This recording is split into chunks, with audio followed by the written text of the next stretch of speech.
now moving ahead, we have a panel discussion on the topic Future of Work, Preparing for the Next Generation of Employees. And to discuss on this topic, we have as our moderator, Dr. Ramani, AV, CHRO, Visista Insurance Broking Services Private Limited. Everyone, Dr. Ramani, AV, is the Chief Human Resources Officer at Visista Insurance Broking Services Private Limited, bringing over 20 years of rich experience across all facets of HR in the service industry. Dr. Ramani specializes in business partnering, organizational effectiveness, talent and leadership development, mergers and acquisitions, and change management. She has led multi-location and global HR operations, set up HR shared services, and successfully driven firm-wide initiatives to measurable outcomes. Can we all welcome her with a big round of applause, everyone? All right, and now please keep applauding for our panelists. Everyone, please welcome Priyanka Roy, HR Head for the Global Capability Center, GCC CGI. A big round of applause, everyone. Dr. Reena Das, CHRO, Keolis, Hyderabad. Dr. S. Anand Reddy, Head, L&OD, Hetero. Mr. Sanjay Sohni, Founder and Head Corporate Trainer, Tech Lead Consultants. Gijo Mathew, Head Learning and Development, Auro Infra Private Limited. Richie Joseph, Director Human Resources and Administration, xlcube Labs. Please applaud a little louder, everyone. I'm sure we all had good lunch. Mr. Elton Nathan, General Manager, Head, L&OD, Apollo Health and Lifestyle. Renu Ganotra, Associate VP Human Resources, IT Convergence. Good afternoon, ladies and gentlemen. I think you need to welcome the panel with a loud applause. I know it is a session after lunch and with good dessert. I hope you did have a strong cup of coffee to keep yourself awake. You know, there's a joke where somebody did say that the post-lunch sessions are very difficult or dangerous, not for the speaker but the audience, because the audience should not be caught off guard. So guys, don't sleep. I'm sure you had a very good lunch, and because today we have a very post-lunch session is of the speakers who are we have a powerful panel out here and good perspectives, and I'm sure all of them are going to speak out of their experiences. And most importantly, today's topic, today is a power-packed panel, and the topic is buzzing across boardrooms and the break rooms alike. It is a future of work, preparing for the next generation of employees. And all of you will definitely agree that we will be speaking more about the Gen Zs and the millennials. And it is just not a trending topic, but it's a pressing reality. The Gen Z is already in the workforce, and the millennials are moving into the leadership roles. And together, they're transforming what work means, how it feels, and what matters most.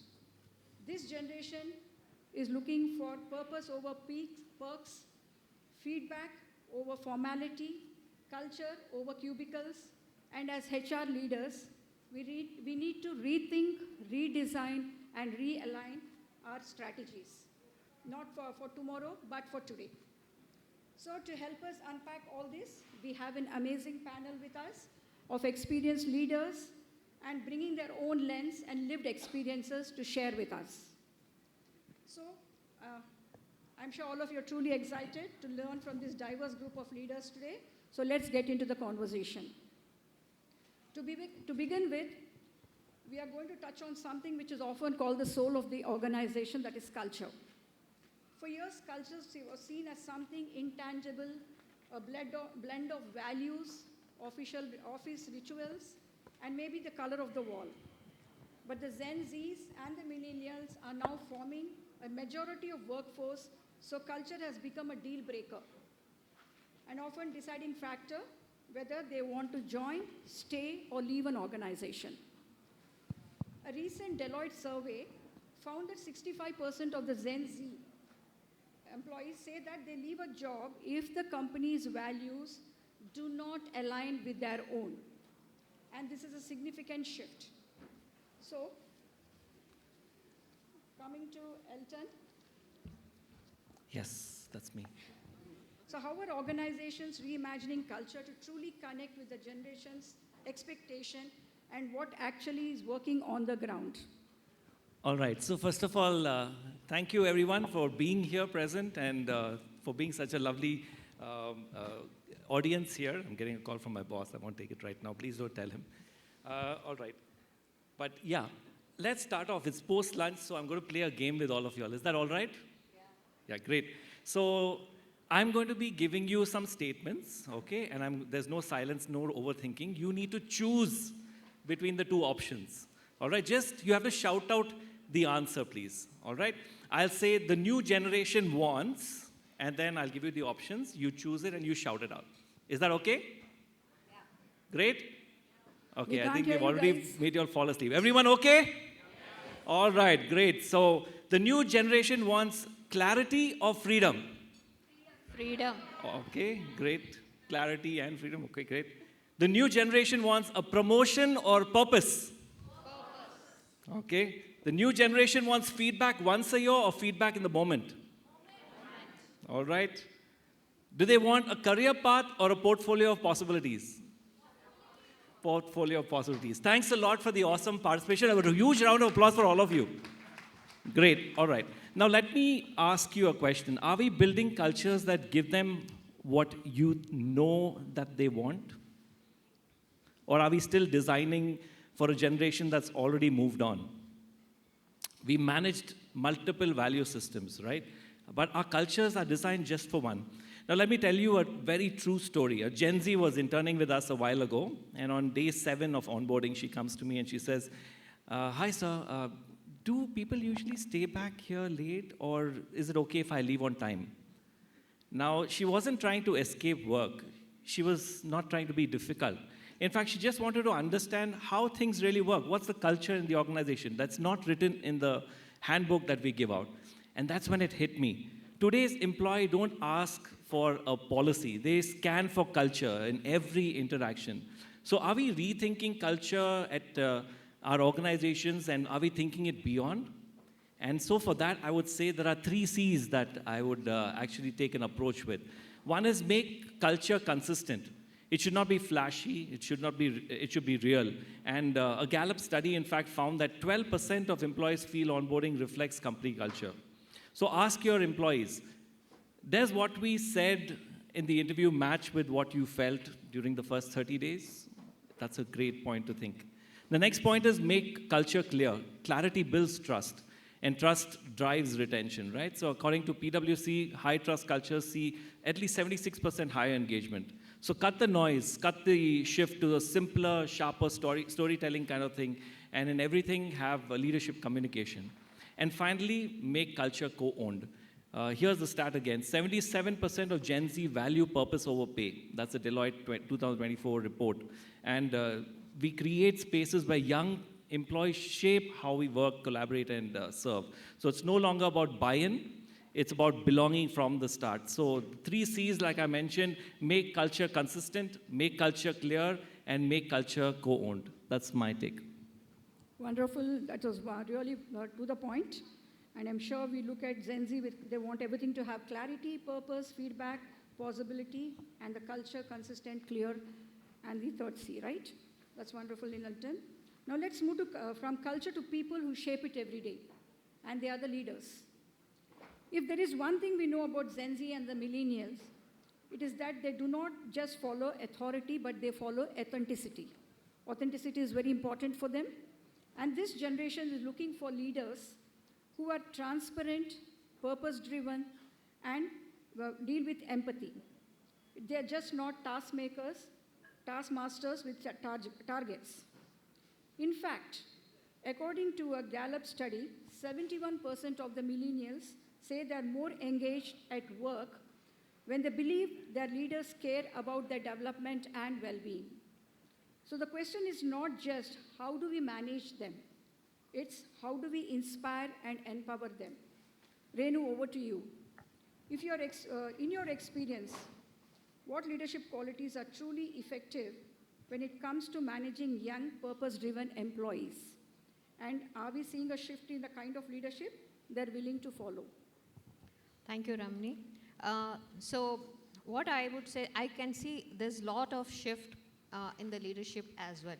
So the young generation, they don't need parents at workplace. They need coaches, they need mentors, and authenticity, transparency, I would say ownership, purpose-driven, again, picking up from, we are all talking about the same, the flexibility. So they would want to know what is the impact that they can create to the organization. What is the measure that you would, if I'm staying late, picking up from what Elton has mentioned, staying late, does that mean that you're working hard? No. I can deliver 8 hours job in 3 hours or 4 hours. That is what I'm going to. So end result and the impact is what is valued. So as leadership quality, are we share our ownership with them? Are we micromanaging, or are we empowering them with our trust? Yeah. So to just summarize, I mean, in terms of the qualities, empowerment with trust, then coaching them with empathy. This is what is the quality that today's Gen Z, we call Gen Z, but end of the day, I feel we need to move to one generation. It is not Gen Z, bloomers, or millennials. How we can actually work together as one. That would I say. Thank you, Renu. Absolutely, leading with empathy, empowerment, and authenticity makes a big difference. Thank you. Now let's talk about something that's reshaping the way we work, that is flexibility. Now Gen Z and millennials, flexibility is not just a benefit, it is an expectation. Whether it is remote work, flexible hours, or communication, they value autonomy and trust in how they deliver outcome. But here the challenge is, how do we maintain performance, collaboration, and accountability in the new world of work, especially when the teams are no longer working under one roof?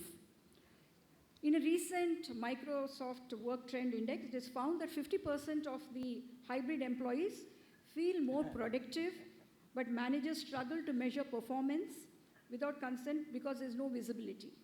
However, somewhere between the freedom and follow-up lies the sweet spot. So Richie, coming to you, please help us find the sweet spot. How should CHROs and HR leaders strike the right balance between flexibility and accountability in remote or hybrid first work model, especially for the younger workforce who are thriving in both the freedom and the structure? Thanks for the question, ma'am. And I don't know if I will help you to identify the sweet spot, but just in case I fail, you're free to go pick a gulab jamun and fill Madhya Pradesh with the sweet spot. All right, so at xlcube Labs, the company I represent, flexibility and accountability has fetched us a lot, especially in the last couple of years. So, in fact, talking about flexibility, let me ask this. Do we have an option? If we don't offer flexibility to the young generations, what do you think will happen? They have a choice to move on, right? Yeah. So your attrition will be high. And talking about attrition, today the industry standard in the IT landscape is about 12 to 15% of attrition. And I am glad to say that at xlcube, we are between 8 to 9%. So basically, I'm sure we're doing something right there. So when it comes to flexibility, it's just not about working from home, working from office, or hybrid. I would want to take a broader perspective. Flexibility in terms of the roles people want to perform. They join in as, for example, I have multiple examples that I can quote. in our organization, someone who joined in, Reddy, joined us as a QA. And in a couple of years, we realized that he has potential. We challenged him more. He became a project manager. And today, he is heading the CEO's office. Right? So, and of course, coming back to the question of in premises, working from home, hybrid, I think if you look at the surveys going around, PwC survey recently stated that 60% of employees want to prefer working from home or hybrid.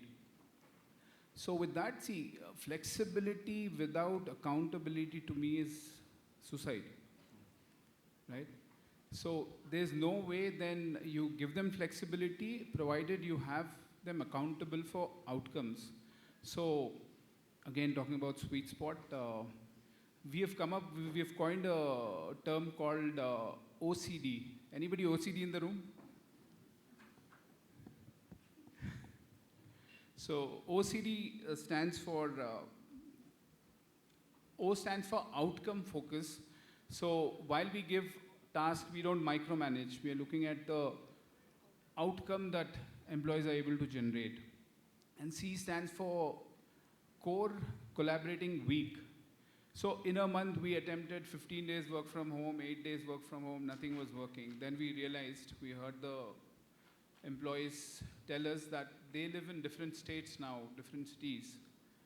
So we then said, we'll do a week work from office. You choose the week in a month, and the whole team comes to office and works from office. And of course, there are some cases where employees wanted permanent work from home. There are situations. In fact, I remember a recruitment that we've done. Delivery head was wanting to move from US to India. So when we made the offer, he said, I want flexible hours of work, which meant he wanted to only work from 8 to 5. He wanted to spend more time with his family, parents, and kids, and all of that. So very clearly, he articulated that. And so we got approval from the leadership. So today, even if after 5 o'clock, our CEO wants to talk to him, he waits for the next day, 8 a.m. So that's what we're talking about when we say flexibility and accountability. And we as an organization believe in flat structure. So if you enter our office, there are no cabins. There are only tables, and our CEO sits there, our MD sits on the same floor. So there are no appointments taken, there are no walls, there are no doors. You just walk in and have your conversations. So to that, what happens with that is there are no hiding behind the processes when you work on projects. You just walk across, get your solution. So yeah, these are the things that have worked for us. That's what I wanted to share, ma'am. Thank you. Okay, thank you, Richie. And I would love to definitely take cues about your retention strategy. Sure. And yes, flexibility comes with accountability. Now let's shift gears and talk about something that's transforming jobs faster than most of us can update our LinkedIn profiles. That is AI and automation. From customer service to underwriting, from talent acquisition to data analysis, AI is already reshaping the way work gets done. But it will also reshaping something even more fundamental, that is the skills we need to stay relevant. According to World Economic Forum, by 2027, more than 44% of the workers' core skills are expected to change due to advancement in technology and automation. So for Gen Z, many of whom are just entering the workforce, this means the career success depends not just on what they know, but how fast they can adapt. So Sanjay, coming to you. What role is AI and automation playing in reshaping the skill sets of next generation workforce? And how should organizations respond to close this ever-widening skill gap? Good afternoon, everyone. And it's nice to see that after the lunch, people are here intact, listening to this wonderful session. Thank you so much. So I will be talking about the 4 pillars: people, process, purpose, process, and profits. So these are the 4 pillars any organization look into, and even the employee-employer relationship builds on this. Yes or no? So we are here to learn, unlearn, and to relearn the things which happening. What was there in the past decade is going to change in the next decade. So how you are going to adjust with your intellectuals, with your processes and knowledge is important to you. So I will share some insights from PwC report that says that the global economy is going towards AI, climate change, and also related to the global, geographical geopolitics. So when we talk about another report, they say that the AI will be leading in front for various global entities with inbuilt in that. And also the PwC says that we are into a area where the employees need to adapt as quickly as fast. And there is no need to worry because we need to be above the AI to challenge that AI. So we have to accept AI and be a human enabler to accept it and work towards it. And here, as per the report which is done by the PwC says that in the 6 continents, 1 billion jobs ads were there for only AI. And they are into data science and all related things, and people are going to be working on it. And also, people are getting more productivity, and 56% of value growth is there, and they are going to build more resources on that. So nothing to worry about it. We have to accept the change, embrace the change. When the internet came, there was hue and cry, but still people accepted that this generation is getting all the things intact, so next generations will be accepting the same things. So what I can say here is that we are in an era moving with rapid changes. As Dr. Ramani has said, that various forums have predicted that workforce will be adapting to the change, and only thing is that we should have the continuous learning. We cannot be applying the science or techniques or tools which were there in 5 years ago. Yes or no? So we have to keep on adapting yourself, nothing to worry. Be a continuous learning. Your touch points can be your social media, your corporate trainings, or you can be from any conferences what you are here sitting here. So I can say that the things floating around in the universe or in the social media, is that to consume is the food or poison, it is up to you. Which comes to your heart, it comes to your stomach, or it comes to your mind. It is you to take further. So I conclude here of saying that we need to adapt to the change and build your sustainability. And one more thing I'd like to say for the organizations is that they need to be clarity and give the purpose-driven approach to the generations coming forward to take the leading charge. Thank you. Sanjay, that was spot on, I think, and that's a powerful reminder to emphasize human-centric skills alongside tech proficiency. Now, one of the clearest expectations from Gen Z and millennials is that keep me learning or I'll stop growing, and then I'll start looking. For younger employers, learning is no longer a yearly event or classroom training. They want bite-sized, on-demand, and tech-enabled learning and evolves with them. They're not waiting to be sent to training. They, in fact, curate their own growth journeys. Now, in a recent report from LinkedIn Learning, we found that 76% of Gen Z employees believe learning is a key to their career success. And they're more likely to stay with their employer who invest in their development. Anand, over to you. How can organizations build a further ready L&D ecosystem that meets these expectations for continuous, personalized, and flexible upskilling? And what are some practical shift companies should make right now? Thank you so much. Good afternoon, everyone. So I'm sure most of us have heard one statement. Today's newspaper is tomorrow's waste paper. Yes, most of us, we have heard that particular statement. Because newspaper gives us information for today's. If you don't use it today, it's a waste paper tomorrow. Now, similarly, the current tagline which is going is that if the learning is not accessible in the moment of the need, if the learning is not accessible in the moment of the need, it's already outdated for this generation. So that is the quickness that is what is the people are accepting.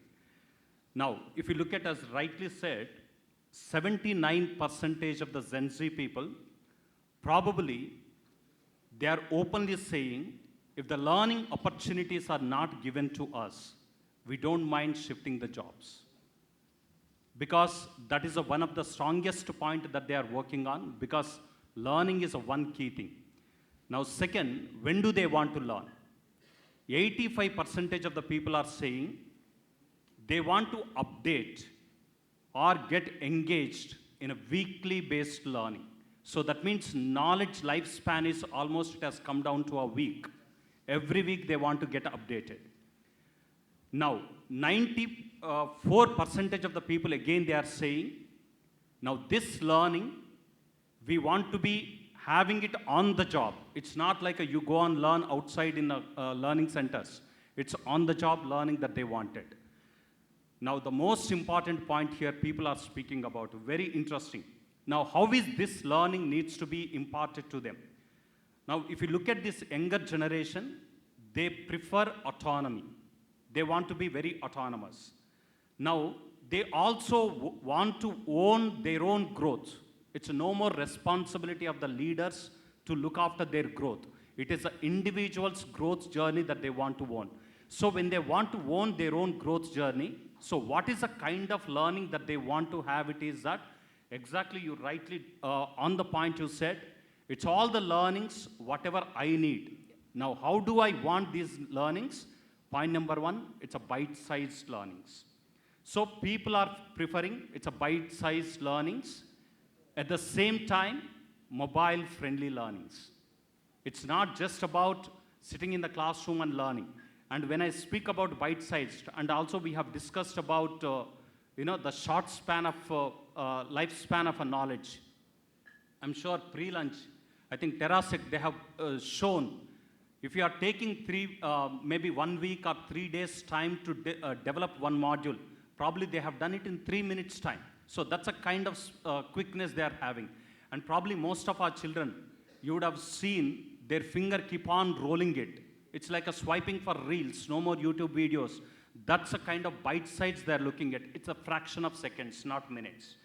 And the last important point, now we are focusing in terms of a learning is that we are building learning for the next generation.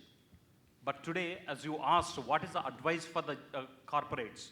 Now, probably don't build learning for them, but build learning with them. That is what is the most important, because that's what they want. If you are not able to build learning with them, then our purpose of building learning itself is very, it's defeated. Now, frankly, I'll just take one more few seconds. There's a beautiful program which we have created, which is known as a Josh. We have tried with almost 2,300 employees who are 1 to 5 years of experienced people. So we have done a study on our own employees. We have done a study on probably segregating people who are less than 1 year of experience, people who are 2 to 3 years, people who are 5 years. And if you look at the kind of learnings that they are expecting, within 5 years span, there's a drastic change between the people's expectations.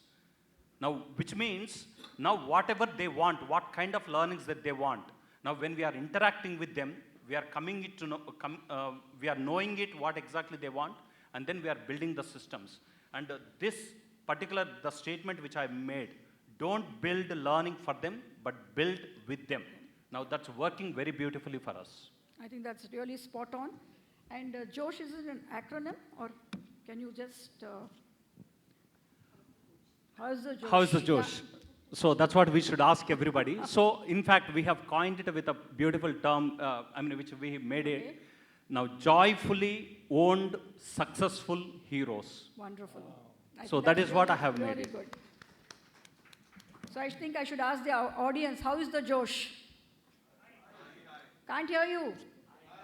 Louder. Backbenchers. Okay, with that, thank you, Anand. Now let's talk about a topic that's close to everybody's heart. Any guesses? No? Career growth. Everybody's looking for growth, right? So traditionally, we relied on well-defined ladders like entry-level, mid-level, senior level, with promotions based on tenures, then performance reviews, and managers' approvals. But for Gen Z and the millennials, the model is starting to feel outdated, just like the learnings. They're not waiting patiently for the next title. They're looking for meaningful experiences, rapid skill development, and non-linear paths that let them grow across and not just up. In fact, a LinkedIn survey revealed that 60% of the millennials could consider leaving a job if they do not see opportunity to learn and grow. For Gen Z, it's even faster. They expect visible progress within months, not years. And over to you, Priyanka. Do you believe that the traditional career growth framework still holds values for today's younger employees? Or is it time we rewrite the model entirely? And if so, what does the new model look like? Thank you so much for that question, Dr. Ramani, and I'm quite joshit after your response of the last question. So see, in my view, the tenets, of any career opportunity remains same. Okay, they are not going to change. When I talk about tenets, I'm talking about, our performance management, the career growth and progression opportunities, and learning. So these three are the basic foundations. They will remain same. But what we have been doing traditionally may not apply now. And not just for Gen Zs, okay? Even for us, for our generations. So we have to keep thinking that how we have to keep evolving these systems. So I know at the cost of repeating, but I'll repeat again, that the performance management system that we have has evolved leaps and bounds from what we used to have earlier, right? So I remember during my time when we started off, it was a balanced scorecard concept, and we used to write in a piece of paper our self-evaluation, etc., right? Now it has become much more nimble. It has become all AI-based. The tool itself will throw me the data that, Priyanka, these were your goals, 6 months back. Are you going to revisit it, or is it the same? So, that's the kind of evolution we are seeing in the performance management. People want real-time feedback, as I think Elton was mentioning, right? They are not going to wait for even a quarter. They want to know what I'm doing and how I'm doing, and is it in the right direction or not, so that I can pivot now, rather than, making hasty decisions towards the end of the appraisal cycle. So those are the kind of changes. It is, again, getting very, very AI-enabled, which is very good. It also embeds things like, what are the career opportunities that are available with me today? So it's no more a linear progression. Gone are the days when, I would wait for 3 years or 4 years of experience, and then, my promotion is sure shot. So those days are over. Now, I think more and more organizations are making their career streams very nimble, so that people can move around each of the career stream very smoothly. So today I can be in a function, in a functional role, but tomorrow I may want to go to a delivery role, right? A delivery person may want to go to a operations role. So it has become very lucid, very fluid. It has become very, very transparent also, flexible. So I think we talk about flexibility, and people, generally go wrong when they only think about flexibility in terms of working from home or working from office. So I think one of my co-panel was rightly saying that flexibility is in the mindset. So you need to be really, as organizations, think about those measures which will give you fluid options. You can rotate roles nimbly, right? You don't have to wait for, again, 18 months. I know today also some of the organizations, they put some caveats, right? So I have to perform in a role for 18 months, but that is not going to work, especially for Gen Zs, right? So I think we have to adapt to the changing environment, changing mindset, changing culture. And as Anand was also talking about the learning part of it, the third tenet that I was talking about, it's all about bite-sized. Gone are the days when we used to love for a 1 week conference to Mysore and have a in-person learning session. Although the food and everything was very good in those sessions, but I think now people don't have time. People want to learn fast, on the go. So I think the bite-sized, mobile-friendly learning, I think all of it, and not just learning, I think mobile, you can do anything and everything today. So I think some of you may be writing your appraisals right now on your mobiles, right? So those are the kind of things that we have to really adapt to. And as Anand, again quoting you, I think we have to build all these systems along with the people. We cannot be sitting in one room and, designing processes, designing systems, having some preconceived notions. We have to sit with each of the generation. We have to understand their needs, understand their motivations, and then accordingly have to come up with those systems which will really inspire everyone. Thank you, Priyanka. I think whichever catches the eye, the career growth happens there. It's like the 2 minutes noodles, right? All right, now that you all are recharged, yes? Sure? Okay, wonderful. And hopeful that was enough of coffee or tea and dessert. Let's shift our focus to something that's brewing beneath the surface of every team meeting and project plans. The picture is you got boomers asking for printouts, the Gen X swaying by emails, millennials creating shared documents, and the Gen Z responding only to memes and videos. Sounds familiar? There are different generations out there. So managing a multi-generation workforce is like being a conductor of 5 different orchestra playing together or simultaneously. So let's look ahead. Now this question is to Gijo. In your view, what will be the biggest disruptor in the next 5 years when it comes to managing this symphony of generations? And how do we stay ready rather than reactive?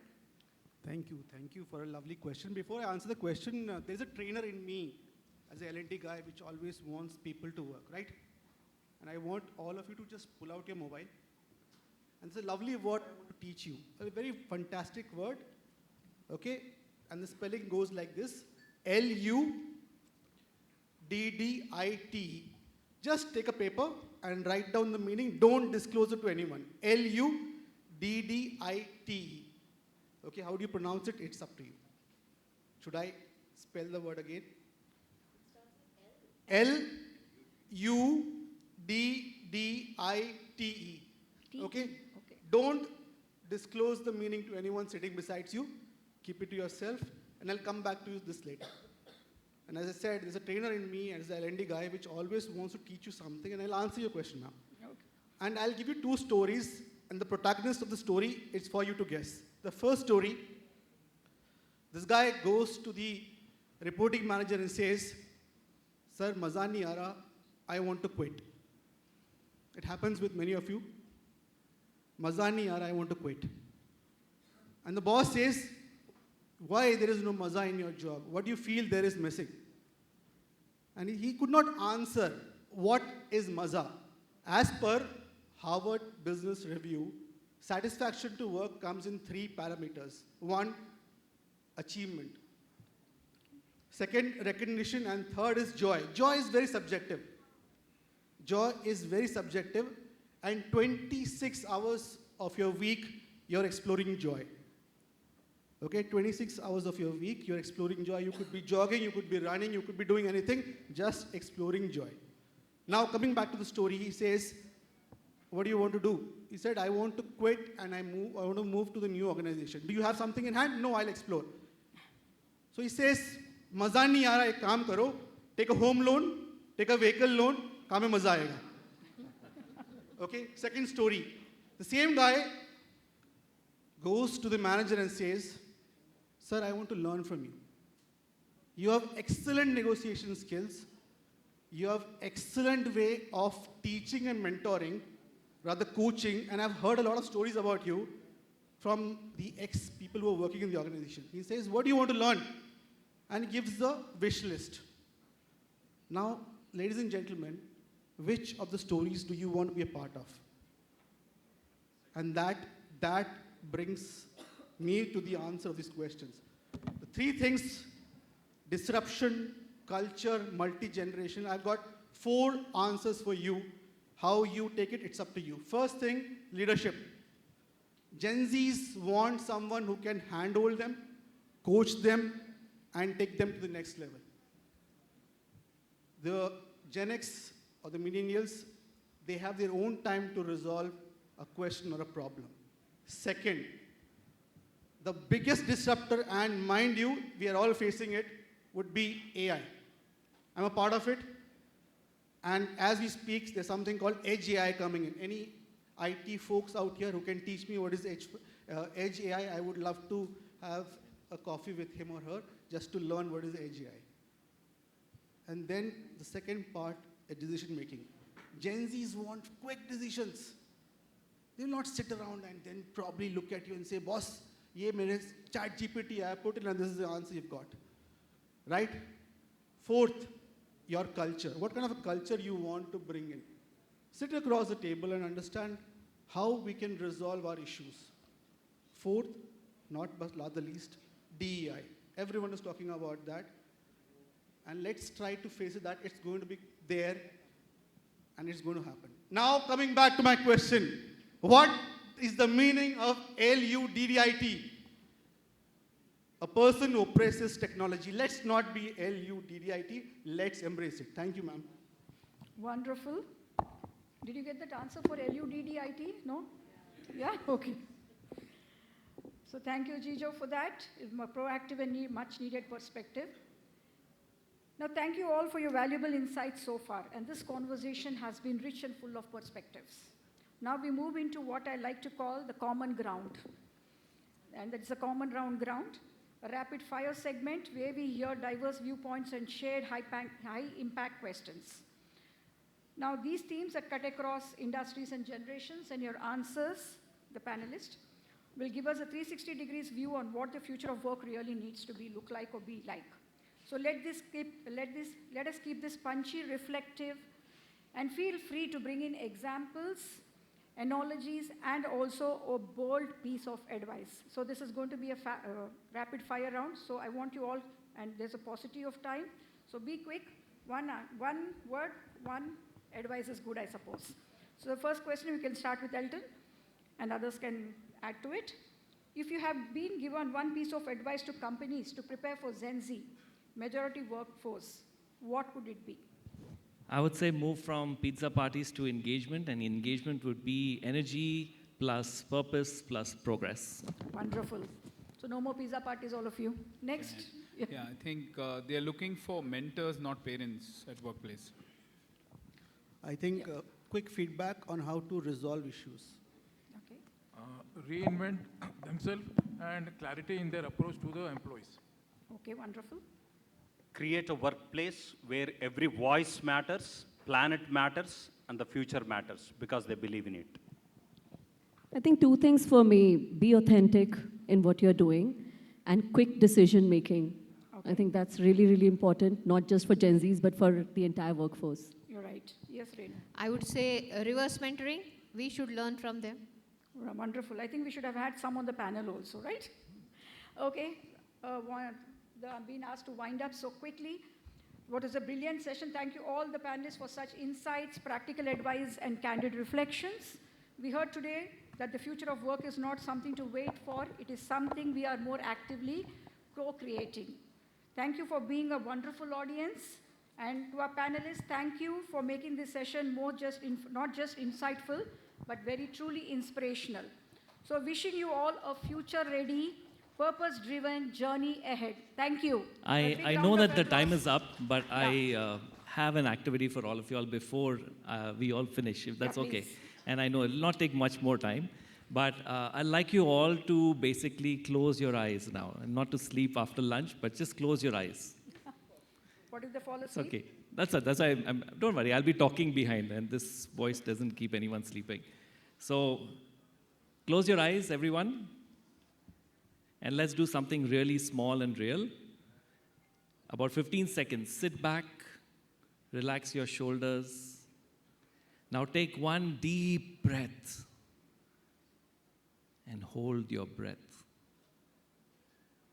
Exhale. And now hold it once again.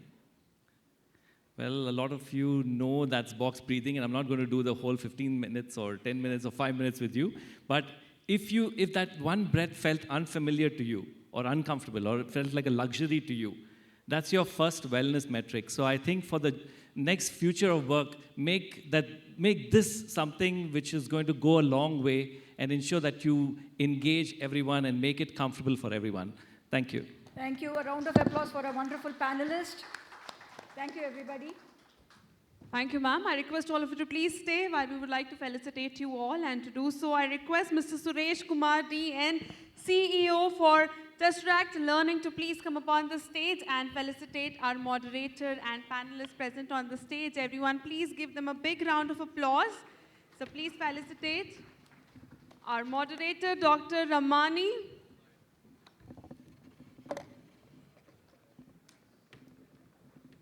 Big round of applause, everyone.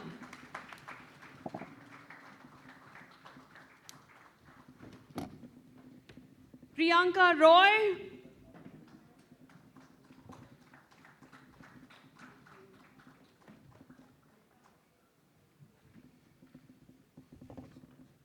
Dr. S. Anand Reddy.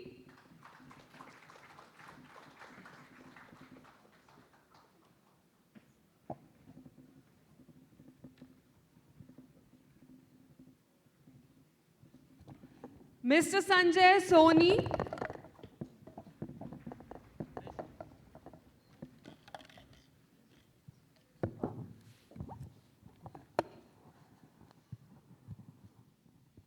Mr. Gijo Mathew.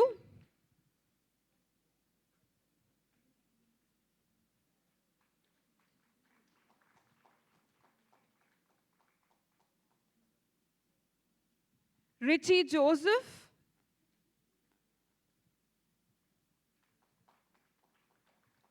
Applaud a bit louder, everyone. Mr. Elton Nathan.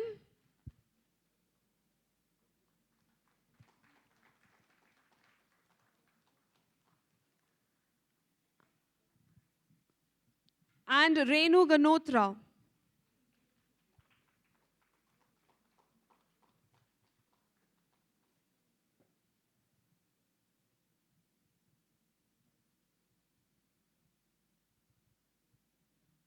I request all of you to please pose for a group picture together, all of you together in one picture.